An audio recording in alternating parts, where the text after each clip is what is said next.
Share market, Nifty Nifty bank Nifty ఇప్పుడు trading చేస్తారు, లేకపోతే షేర్స్ కొంటారు. ఈక్విటీ కొంతమంది లాంగ్ టర్మ్ చేస్తారు, కొంతమంది స్వింగ్ ట్రేడ్ చేస్తారు, కొంతమంది ట్రేడింగ్ చేస్తారు 5 మినిట్స్ 10 మినిట్స్ 15 మినిట్స్ 1 అవర్ అట్లా. ఇప్పుడు ఏంటంటే మనకి మార్కెట్ పైకి పోతుందా కిందకి పోతుందా ఎట్లా తెలుస్తుంది? తెలియదు. మనం 100% కరెక్ట్ కావచ్చు, 100% రాంగ్ కావచ్చు, 50% రైట్ కావచ్చు, 50% రాంగ్ కావచ్చు. కాకపోతే దానికి బేసిస్ ఏంటి?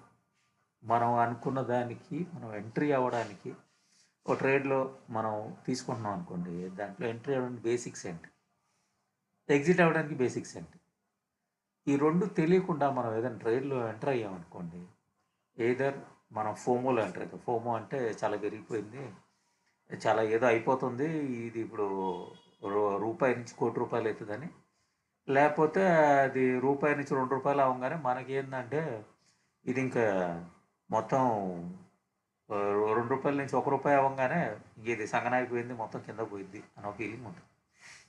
ఇలాంటి డౌట్లు లేకుండా పర్ఫెక్ట్గా ఒక స్టాప్ లాస్ పెట్టుకొని ఒక టార్గెట్ పెట్టుకొని ఎంటర్ అవ్వాలంటే మీకు ఫస్ట్ స్ట్రక్చర్ అర్థం కావాలి. చాలామందికి స్ట్రక్చర్ అర్థం అవుతుంది, చూడంగానే పైకి పోతుంది కిందకి పోతుంది అర్థం అవుతుంది, కానీ ఆ లాస్ట్ మూమెంట్ మనం ఎంటర్ అయ్యేటప్పుడు పైకి పోతుందా కిందకి పోతుందా, మళ్ళీ మధ్యలో మన ట్రంప్ మామ వస్తాడు, తర్వాత మన ఏదో పొలిటికల్ ఇష్యూ ఉంటుంది, లేకపోతే ఏదో ఫైనాన్షియల్గా rate cut rate interest rate పెంచడం, లేకపోతే ఏదో దిక్కుమాల న్యూస్ వస్తుంది. ఇలా వేసిన తర్వాత ఏమైందంటే మనం ఎక్కడ ఎంటర్ అవుతున్నామో అది ఇంపార్టెంట్. ఆ స్టడీ నేను చేశాను, నాకు కరెక్ట్ అనిపించింది, నేను చెప్తాను. మీరు ఇదేంటంటే బిగినర్స్ కోసం కాదు, కొంచెం మార్కెట్ ఛానల్ నుంచి ఉన్నోళ్ళు, కానీ ఇండికేటర్స్ మీద నేను ఫోకస్ చేయట్లేదు. జస్ట్ ఆ స్ట్రక్చర్ ఎట్లా అర్థం చేసుకోవాలి, స్ట్రక్చర్ పైకి పోతుందా కిందకి పోతుందా సైడ్ వేస్ ఉందా, ఏం అర్థం చేసుకోవాలో దాని గురించి మాట్లాడదాం నేను వీడియో చేస్తున్నాను. ఎందుకంటే కంటిన్యూస్గా అన్ని టైం ఫ్రేమ్స్లో పనికొస్తుంది మీకు. 5 మినిట్ నుంచి మంత్లీ టైం ఫ్రేమ్ వరకు ఏ టైం ఫ్రేమ్ మీరు వాడినా, లాంగ్ టర్మ్ ఇన్వెస్టర్ అయినా, షార్ట్ టర్మ్ ట్రేడర్ అయినా, స్కాల్పర్ అయినా, ఎవరికైనా పనికొస్తుంది. మీరు ట్రై చేయండి, నేను దీని గురించి ఎక్స్ప్లెయిన్ చేస్తాను మీకు. అన్ని చాలా వరకు చాలా ఈక్విటీస్లో చూపిస్తాను, నిఫ్టీలో చూపిస్తాను, బ్యాంక్ నిఫ్టీలో చూపిస్తాను, అన్ని రకాలుగా చూపిస్తాను. కాకపోతే మీరు ఆ కాన్సెప్ట్ అర్థం చేసుకుంటే మీరు ముందుకు పోతారు. ముందంటే మీరు ముందే ఉండొచ్చు, కాకపోతే ఏంటంటే నేను కూడా నా ఎక్స్పీరియన్స్ని మీతో షేర్ చేస్తాను. నేను 5 ఇయర్స్ నుంచి షేర్స్లో ఇన్వెస్ట్మెంట్ చేస్తున్నాను, ప్లస్ ట్రేడింగ్ అప్పుడప్పుడు చేస్తుంటాను. ట్రేడింగ్ నేను అంత పర్ఫెక్ట్గా చేయను, ఎందుకంటే చాలా ఫాస్ట్గా ఉంటుంది, మనం అంత రిస్క్ తీసుకొని మన స్టాప్ లాసెస్ చాలా దగ్గర ఉంటాయి కాబట్టి నేను తొందరగా ట్రేడింగ్ చేయలేను. That's why. కానీ నేను మీకు రెఫరెన్స్ పాయింట్స్ ఇవ్వగలను, ఎక్కడి నుంచి ఎక్కడ మనం అబ్జర్వ్ చేయొచ్చు మార్కెట్ మూవ్మెంట్ ఎట్లా ఉందో, హయ్యర్ హైస్ చేస్తుంది, హయ్యర్ లోస్ చేస్తుంది. దీని గురించి వీడియో స్టార్ట్ చేశాను, ఇది ఫస్ట్ వీడియో నాది. నా పేరు కృష్ణయ్య. నేను కంటిన్యూగా చేస్తూనే ఉంటాను ఎవ్రీడే. కాకపోతే మీకు రెఫరెన్స్ పాయింట్స్ ఎట్లా ఎత్తుక్కోవాలి, ఏ రెఫరెన్స్ పాయింట్లో ఎప్పుడు మనకు ఛాన్స్ ఉంటుంది, ఇది స్వింగ్ ట్రేడ్కి బెస్ట్ ప్రాసెస్. ఈవెన్ ట్రేడింగ్లో 5 మినిట్ ట్రేడింగ్లో కూడా పనికొస్తుంది, కానీ అది మీరు చెక్ చేసుకోవాలి. నేను జస్ట్ రెఫరెన్స్ పాయింట్స్ ఇస్తాను, ఇలా చెక్ చేసుకోండి అని చెప్పి. డిఫరెంట్ టైం ఫ్రేమ్స్ మీద, డిఫరెంట్ స్టాక్స్ మీద, డిఫరెంట్ ఇండెక్స్ మీద ట్రై చేద్దాం. అది మీకు అర్థం అవుతూనే ఉంటుంది చూస్తూ ఉంటే. బిగినర్స్ కూడా అర్థమవుతుంది, ఎందుకంటే దీంట్లో స్పెషల్గా ఇండికేటర్స్ ఏమి ఉండవు, ఆర్ఎస్ఐ ఉండదు, ఏటీఆర్ ఉండదు, వాల్యూంజర్ బ్యాండ్ ఉండదు, వాల్యూమ్ ప్రొఫైల్ ఇండెక్స్ ఉండదు, ఏమీ వాడకుండా ఇది మీకు ఇన్ఫర్మేషన్ ఎట్లా బేసిక్ చార్ట్ని చూసి మన మైండ్ చార్ట్ చూసి, ఎందుకంటే మనం రెగ్యులర్ న్యూస్ కూడా ఫాలో చేయలేం కాబట్టి ఇది ఒక ఇన్ఫర్మేటివ్ ఎడ్యుకేషనల్ వీడియోస్ ఇవి. ఇదేంటంటే ఏదో స్టాక్ రికమెండేషన్ కాదు, ఏం కాదు. Thank you very much. So ఈరోజు నేను నిఫ్టీ 50 ఇండెక్స్ని ఫోకస్ చేస్తాను మీకు ఇన్ఫర్మేషన్ ఇవ్వడానికి. ఏమైందంటే ఈ నిఫ్టీ 50 ఇండెక్స్ చూశారు, ఇక్కడ 2 ఏప్రిల్కి లో అయిపోయింది. దాని తర్వాత ఇది పైకి వెళ్ళిపోయింది. ఇంకా అది హయ్యర్ అయితే చేయలేదు. ఇంకా బ్రేక్అవుట్ స్ట్రక్చర్లోనే ఉంది. కాకపోతే ఇక్కడ మీరు ఎంటర్ కావాలా వద్దా, మార్కెట్ ట్రెండింగ్లో పైకి ఉందా కిందకు ఉందా మనకు అర్థం కాదు. దీనికోసం మనకు రెఫరెన్స్ పాయింట్ కావాలి. రిఫరెన్స్ పాయింట్ కావాలంటే మనం ఏం చేయాలి? మన ఎవ్రీ మంత్ ఓపెన్ అవుతుంది మార్కెట్. ఓపెన్ అయినప్పుడు మార్కెట్ ఏ రేంజ్లో ఉంది ఫస్ట్ డే. సపోజ్ నేను August month opening first day 3rd August, ఎందుకంటే ఇతరులు సండే ఉంది, అది తీసుకుంటాను. ఆ రోజు హై ఏముంది? ఆ రోజు హై ఏముందంటే 24,774 ఉంది. లో ఎంత ఉంది? 24,515 ఉంది. దీనికి మీడియన్ ఉంటుంది. మీడియన్ అంటే ఈ రెండు కాకుండా దీని మధ్యలో రేట్ ఒకటి ఉంటుంది. అది వచ్చేసి నేను 24,647 ఆయన ముందే ప్లస్ మైనస్ చేసి పెట్టుకున్నాను. కాకపోతే దానికి ఒక లైన్ వేయాలి మనం. దానికి రెఫరెన్స్ పాయింట్కి మనం లైన్ వేసుకో పర్ఫెక్ట్గా 647 వస్తుందని లేదు. తర్వాత ట్రై చేద్దాం. వచ్చిందా? వస్తుంది ఒక నిమిషం. 647 నెక్స్ట్ మినిట్. మనం అంత సాఫ్ట్వేర్ అంత స్ట్రాంగ్ ఫాస్ట్ కాదు కాబట్టి స్లో అవుతుంది. కమాన్. ఓకే, 641 పెట్టుబడి 647, దానికి పెద్ద తేడా అయిన కదా, 642 పెట్టు. ఇప్పుడు ఇది ఓపెనింగ్ రేంజ్ అనమాట. ఇది ఫస్ట్ డే ఓపెన్ అయింది, ఈ రేంజ్లోనే మార్కెట్ ఉంది. ఇది ఒక రేంజ్ అనమాట. ఫస్ట్ డేలో ఫస్ట్ డే నార్మల్గా ట్రేడ్ చేయడం కూడా బెటర్, ఎందుకంటే మార్కెట్ ఎటుపోతుందో మనకు కూడా తెలియదు. కాబట్టి మనం కొంచెం వెయిట్ చేసి జాగ్రత్త చేసుకోవటం బెటర్. ఓకే ఓకే 647 దగ్గర మనం దీన్ని యాంకర్ చేస్తాం అన్నమాట. యాంకర్ చేసిన తర్వాత ఏమైందంటే మనకి ఇప్పుడు దీని తర్వాత లో ఎక్కడ ఉంది? లో అంటే జూలైలో ఎక్కడ ఉండే మార్కెట్ ఫస్ట్ డే రోజు? జూలై 1కి మనం పోతాం. జూలై 1కి పోయి మనం వెతుక్కుంటాం అన్నమాట. జూలై 1 ఏడ ఉంది వెతుక్కొని, ఇదేంటంటే ఇమీడియట్గా మీకు రెఫరెన్స్ పాయింట్స్ అనమాట. అయితే జూలై 1 అప్పుడు 24,050కి 20,895 ఉంది. అంటే ఇది ఈ పాయింట్ దగ్గర నుంచి ఇది పైకి పోయింది, మళ్ళీ కిందకు వచ్చింది, అటు ఇటు తిరిగింది, మార్కెట్ పోయింది. అయితే మనం 24,970 కూడా మనం మార్క్ చేసుకుంటాం. 23,970 మార్క్ చేసుకుంటాం.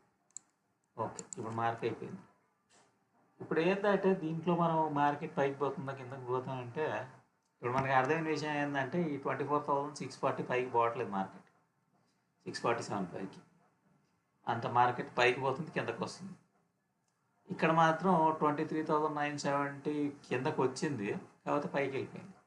అంటే మనకి ఒక లో చేసింది 23,970 కింద. మనం ఏం చేస్తామంటే లో మార్క్ చేసుకుంటాం. లో మార్క్ చేసుకుని ట్రెండ్ లైన్ తీసుకోవటం.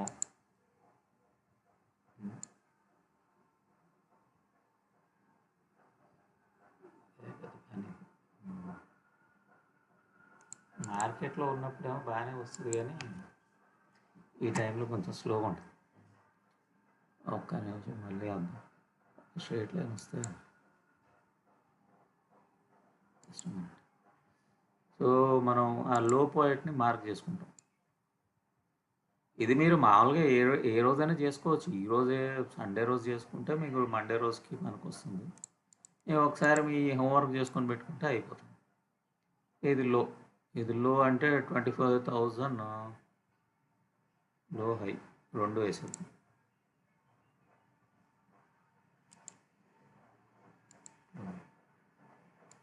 ఇంకోసారి క్లోన్ చేసుకుంటే మనకి ఏమర్థమైంది? ఇప్పుడు ఈ రేంజ్లో ఉంది లోలో. ఈ లో నుంచి బ్రేక్అవుట్ ఇచ్చింది, వెళ్ళిపోయింది. బ్రేక్అవుట్ ఇచ్చినప్పుడు అది మీడియన్ బ్రేక్ చేసింది. ఆ మీడియన్ మనం జూలై 1కి 23,970, ఆగస్ట్కి 24,647. అయితే ఇప్పుడు ఇది హై చేసింది. ఇప్పుడు ఇక్కడ నుంచి ఎన్ని పాయింట్లు పోయిందంటే మార్కెట్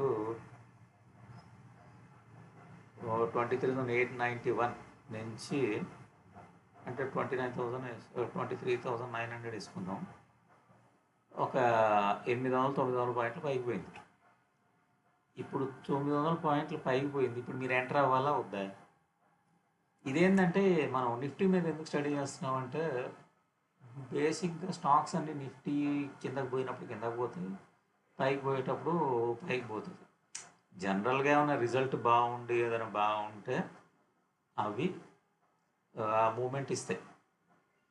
అంటే అవి ఆటోమేటిక్గా మూవ్ అవుతుంటాయి. మనం దాంట్లో ఎంటర్ అయినా అవ్వకపోయినా, ఎందుకంటే ఇండెక్స్ కింద పడింది అనుకోండి, ఆటోమేటిక్గా షేర్ మార్కెట్ మొత్తం కింద పడింది.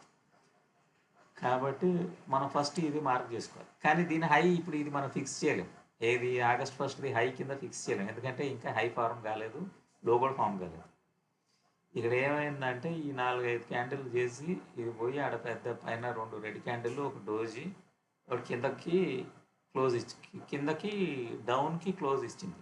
కానీ గ్రీన్ క్యాండిల్ అంటే మార్కెట్ ఇంకా బుల్లిష్ ఉందా బీరేష్ ఉందా, కానీ హయ్యర్ హై ఫార్మేషన్. ఇది హై, ఇది హై, ఇది హయ్యర్ హై, ఇది హయ్యర్ లో ఫార్మేషన్ కింద నుంచి కిందకి.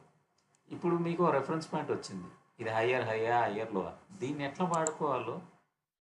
అయితే ఇప్పుడు ఏమైందంటే ఇది హయ్యర్ హై హయ్యర్ లో చేసుకుంటూ పోతుంది కదా పైకి.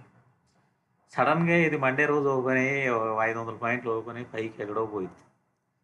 అప్పుడు స్టార్ట్ అయ్యింది యాక్చువల్గా ఫోము అంటే ఇక మార్కెట్ పైకి వెళ్ళిపోయింది, మనం మిగిలిపోయాము, మనం డబ్బులు పెట్టేయాలని చెప్పి మనం డబ్బులు వేస్తాం. అది ఇంకా పైకే పోయిద్ది అనుకుంటాం. ఏమైందంటే ఏదో క్రూడ్ రేట్ తగ్గిద్ది, డాలర్ రేట్ పడిపోయిద్ది ఇండియన్ రూపీ కింద. ఇక ఏంటంటే ఇక మొత్తం భారం ఉంది కదా అని చెప్పి మనం టెంప్ట్ అవుతాం సడన్గా ఓపెన్ అవ్వగానే. ఇక దీని తర్వాత ఇంకా రాదని చెప్పి. అయితే ఎప్పుడైనా గుర్తుపెట్టుకోవాల్సిన విషయం ఏంటంటే మార్కెట్ ఒకసారి హై చేసిన తర్వాత లో చేయాల్సిందే. అది గ్యాప్ అప్ అయితే ఆ గ్యాప్ కవర్ చేసుకోవడానికి వస్తుంది. ఆ గ్యాప్ ఎక్కడ కవర్ చేసిందంటే ఇక్కడ 7th ఏప్రిల్ రోజు చూడండి, ఒక గ్యాప్ ఉంది. ఆ గ్యాప్ మొత్తం కవర్ చేసుకోవడానికి కంపల్సరీ మార్కెట్ వచ్చింది. కాబట్టి తొందరపాటు వెయిట్ చేయాలి. ఇప్పుడు మీరు దీనికోసం వెయిట్ చేస్తే మీకు స్టాప్ లాస్ ఎక్కడ ఉంటుంది, దీని కిందే ఉంటుంది ఇమ్మీడియట్గా. మీ స్టాప్ లాస్ ఎక్కడో ఇక్కడ కొన్నారంటే మీ స్టాప్ లాస్ ఎక్కడ ఉంటుంది. ఇప్పుడు సపోజ్ మీరు 24,600 పోయింది ఒకటేసారి. పోయిన తర్వాత స్టాప్ లాస్ ఎక్కడ ఉంది, అది స్టాప్ లాస్ ఎక్కడో 23,126 ఉంది. అంటే ఆల్మోస్ట్ 700-800 పాయింట్లు. అంత లాస్ మీరు తీసుకోగలరా? తీసుకోలేరు. కాబట్టి ఎప్పుడైనా హై అయిన తర్వాత లో కోసం వెయిట్ చేయాలి. లో కోసం వెయిట్ చేయాలంటే దాన్ని రీటెస్ట్ అంటారు. రీటెస్ట్ అయిన తర్వాత రీటెస్ట్ కన్ఫర్మ్ కావాలి. రీటెస్ట్ కన్ఫర్మ్ కావాలంటే ఏమవ్వాలి, ఇప్పుడు ఇక్కడ నుంచి 7th ఏప్రిల్ నుంచి 2nd ఏప్రిల్ నుంచి ఇది పైకి పోయింది 23rd ఏప్రిల్ దాకా, 21st ఏప్రిల్ దాకా. అక్కడి నుంచి మళ్ళీ కిందకు వచ్చింది. మళ్ళీ కింద నుంచి వాయ్యో అనుకుంటే మళ్ళీ పోని ఉంటారు ఎవరో ఒకరు. ఇప్పుడు 27th ఏప్రిల్ మళ్ళీ వెళ్ళిపోతుంది పైకి. మళ్ళీ దడ అనుకుంటూ కింద పడుకుంటూ వచ్చి మళ్ళీ లోవర్ హై ఫామ్ చేసి లోవర్ లో ఫామ్ చేసి మళ్ళీ lower high lower low form చేసి ఇప్పుడు ఇక్కడ ఏమైంది, ఇక్కడ మీరు ఎంటర్ కాలేదు. ఎక్కడ 8th జూన్ రోజు ఎందుకు ఎంటర్ కాలేదు, ఎందుకంటే మీరు ఎక్కడో ఎంటర్ అయ్యారు, మీరు లాస్లో ఉన్నారు. ఇప్పుడు మళ్ళీ పెడితే ఇంకా పైసలు లాస్ అవుతాయని చెప్పి దాంట్లో పెట్టలేరు. కాబట్టి ఎప్పుడైనా కన్ఫర్మేషన్ ఏంటంటే మనకి హై తర్వాత లో కన్ఫర్మ్ కావాలి, లో తర్వాత హై కన్ఫర్మ్ కావాలి. సరే, ఈ లో తర్వాత హై ఎట కన్ఫర్మ్ చేయాలంటే ఫస్ట్ మీరు సపోజ్ హై ఐడెంటిఫై చేశారనుకోండి, దాని లో ఎక్కడ ఉందో చూసుకోవాలి.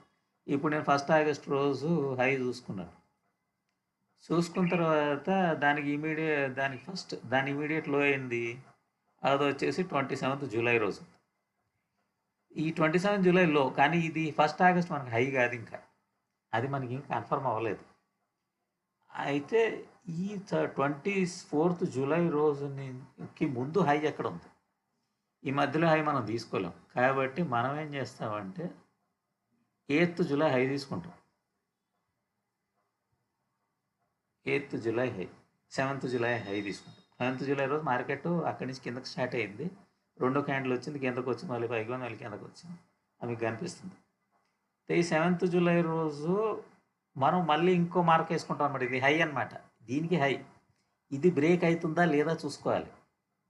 ఏది 24,531 పైకి పోతున్న మార్కెట్ 24,348 కింద ఉందా 49 కింద ఉందా మార్కెట్. దీనికి మళ్ళీ ఒక లైన్ వేసుకోవాలి. అంటే మీకు రెఫరెన్స్ పాయింట్లు అనమాట. మీరేమైనా షేర్ కొనే ముందు ఫస్ట్ నిఫ్టీ చెక్ చేసుకున్నారు అనుకో మీకు డౌట్ ఉండదు. అరే పోతుంది ఏదో ఎవడో చెప్పాడని కొన్నారనుకోండి అంతే సంగతులు. ఆయన బాగానే ఉంటాడు. ఆయన ఏదో చెప్పే ముందు స్టాప్ లాస్ వాడు అది చెప్తాడు, ఏది టార్గెట్ చెప్తాడు. టార్గెట్ రాదు కానీ స్టాప్ లాస్ ముందు వస్తుంది. అది గుర్తుపెట్టుకోండి ఎప్పుడైనా. ఇప్పుడు ఏమైంది, ఈ టాప్ రేంజ్లో తిరుగుతుంది మార్కెట్. దీని లో ఏంది 24,349. ఇక్కడ 349 ఇంకా రాలా. 350 వేసుకోండి, 350 ఇంకా రాలా. అంటే దీన్ని హై మీదే ఉంది కాబట్టి మార్కెట్ హయ్యర్ హై ఫామ్ చేసే ఛాన్స్ ఎక్కువ ఉంది. కాకపోతే ఇక్కడ నుంచి సడన్గా పైకి వెళ్ళిపోయినప్పుడు మీరు తొందరపడి దూరొద్దు. ఎందుకంటే ఇప్పుడు సడన్గా హై ఫామ్ చేసినా కూడా అది లో టెస్ట్ చేయడానికి కంపల్సరీ వస్తుంది. అప్పుడు మీకు ఛాన్స్ దొరుకుతుంది. ఎందుకంటే షేర్స్ మామూలుగా మార్కెట్ పెరిగినప్పుడు తక్కువ పెరుగుతాయి, పడినప్పుడే ఎక్కువ పడతాయి. కాబట్టి ఏదైనా షేర్ ఐడెంటిఫై చేసుకుని కొనే ముందు ఇలా ఐడెంటిఫై చేసుకొని కొనుక్కోవాలని నా మనవి. ఇది హయ్యర్, మీకు ఒక హయ్యర్. ఇప్పుడు దీంట్లో ఏది కిందకి బ్రేక్ అయినా కూడా కిందకి వస్తుందని మనకు కన్ఫర్మేషన్ కావాలి. కిందకి వచ్చిన తర్వాత ఎప్పుడైనా రీటెస్ట్ అప్పుడు ఏమైందంటే అది రీటెస్ట్ అయిన తర్వాత లేకపోతే లో ఫామ్ చేసిన తర్వాత అది 2-3 క్యాండిల్ గ్రీన్ ఫామ్ చేస్తుంది. ఇప్పుడు ఏమైందంటే మీకు లో దగ్గర కొంటే మీకు స్టాప్ లాస్ చాలా తక్కువ ఉంటుంది. ఎప్పుడైనా స్వింగ్ ట్రేడ్ చేసేటప్పుడు స్టాప్ లాస్ పెట్టుకోవాల్సిందే. మీరు ఇన్వెస్టర్ అనుకోండి, మీరు ఏం చేస్తారంటే మీరు కొనేసి దాంట్లో చాలా కన్విక్షన్ ఉంటుంది, ఏదో రాకెట్ తయారు చేస్తుంది, బిల్డింగ్ తయారు చేస్తుంది అని చెప్పి మీరు దాన్ని తక్కువగా కొంటారు. కొనేసి మళ్ళీ డబ్బులు ఉన్నప్పుడు మళ్ళీ ఇంకోసారి ఇన్వెస్ట్ చేస్తుంటారు. అది యావరేజ్ అవుతుంటుంది. చిన్నగా ఏమైందంటే సడన్గా ఒక రోజు బ్రేక్అవుట్ ఇస్తుంది, మార్కెట్ కూడా బాగుంది, సూపర్గా ఉందని దాని పైకి వెళ్ళిపోయింది. అట్లా పైకి వెళ్ళే స్టాక్స్ మీరు వెయిట్ చేయాలంటే మీరు ఒక 3 సంవత్సరాలు, 2 సంవత్సరాలు, 4 సంవత్సరాలు, 5 సంవత్సరాలు చెప్పలేం ఎప్పుడు ఏది పైకి పోతుందో ఏది పోదు. కాకపోతే మీరు స్వింగ్ ట్రేడు లేకపోతే ఇంట్రాడే స్వింగ్ ట్రేడు లేకపోతే మంత్లీ 6 months 1 year వరకు అనుకోండి. 1 yearలో చాలా జరుగుతాయి. జరిగినా కూడా మీరు తక్కువలో కొంటేనే మీకు లాభం వస్తుంది. ఆ తక్కువలో కొనడానికి ఈ సెటప్ వాడి చూడండి, మీకు అర్థం అవుతుంది. అంటే ఇది డైలీ టైం ఫ్రేమ్ మీద చూపించాను. ఇది మీకు 5 minutes మీద చూపిస్తాను, 15 minutes మీద చూపిస్తాను, 1 hour మీద చూపిస్తాను, 1 week మీద చూపిస్తాను, 1 month మీద చూపిస్తాను. కాకపోతే ఒకటే రోజు అన్నీ చెప్పడానికంటే ఆయాసం వచ్చింది. ఈరోజుకి ఇంత చాలు. స్టడీ చేయండి, చూసిన వాళ్ళు కమెంట్ చేయండి. బాగుందనుకుంటే మీరు ట్రై చేయండి, మీకు అర్థం అవుతుంది. ఇది సింపుల్ ప్రిన్సిపల్ అనమాట, ఇలా ఫాలో అవ్వాలని చెప్పి. అది మీరు లోస్ హైస్ ఐడెంటిఫై చేసుకొని ఆ మీడియన్కి పైన కింద ఉన్న మార్కెట్ చూసుకొని దాన్ని బట్టి మీరు breakout structures, break down structures చూసుకొని ఉండవచ్చు. నేను సింపుల్గా ఒక విషయం చెప్తాను. నేను నా ప్రాఫిట్ గురించి చెప్పను, కాకపోతే లాస్ నుంచి తప్పించుకునే చాలాసార్లు ఉన్నది. సింపుల్గా విక్రమ్ సోలార్ అని ఒక స్టాక్ ఉండేది నా దగ్గర. అది నేను రెగ్యులర్ కొంటా ఉండండి. ఆ స్టేజ్కి వచ్చింది, అది బ్రేక్అవుట్ అవ్వట్లేదు, బ్రేక్అవుట్ అవ్వట్లేదు. నేను దాన్ని మొన్నే అమ్మాను. స్టాప్ లాస్ నాది ఉండేది ఇదే స్ట్రక్చర్లో అమ్మాను. నాకు ఆల్మోస్ట్ 7-8% నా క్యాపిటల్ మీద మిగిలింది. ఎందుకంటే నేను లాస్ అయ్యి ఉంటే నేను ఆ 7-8% రికవర్ కావాలంటే ఈజీగా కాదు. 7-8% రికవర్ కావాలంటే నేను ఆల్మోస్ట్ 10-20% రికవర్ చేసుకోవాలి. 20% ఆ స్టాక్ పెరగాలంటే ఎంత టైం పడుతుంది? మీకు మార్కెట్లో ఆపర్చునిటీ ఎప్పుడు ఉంటుంది. మొత్తం క్యాష్ ఒక దాంట్లో పెట్టకండి.